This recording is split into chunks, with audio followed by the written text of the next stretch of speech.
நாளைக்கு சென்னைக்கு வரேன்டா, உங்க ரூம்ல தங்க போறேன்.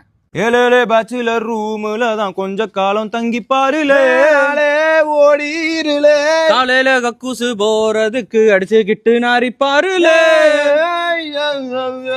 ஒரு மாசம் துவைக்காத துணியோட வாசம் பக்கத்து வீட்டுக்கார வாசல் வர வீசம். சங்கட்டமே பட மாட்டோம், துவைக்கவே மாட்டோம். 3 வேளையில ஒரு வேளை தின்ட்டு வீட்ல இருந்து சாப்பிட்டீங்களான்னு கேட்டா பிரியாணின்னு சொல்வோம். மேகிய கிண்டிட்டு தீய குடிச்சிட்டு தம்மு போடலாமா?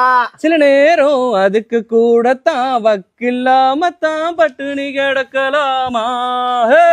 வராதீங்கப்பா வராதீங்கப்பா, எங்களை பார்க்க வராதீங்கப்பா. வீடு பூரா குப்பை மேடா இருக்குதப்பா. சாப்பாடு தானடா, நான் பாத்துக்கிறேன். கழுவாத பாத்திரம் அத்தனை கிடக்குது, துவைக்காத துணியெல்லாம் இங்க கிடக்குது. போர்வேல படுத்தாலே உடம்பெல்லாம் அரிக்குது. இதுக்கெல்லாம் இடம் இல்ல. எப்படி இருப்பது? 10 பேர் ஓட்ட ஒரு வண்டி தான் இருக்குது, அந்த வண்டி கூட இப்ப ரிப்பேரா இருக்குது. சோத்துக்கு இல்லைனாலும் சரக்கெல்லாம் ஓடுது.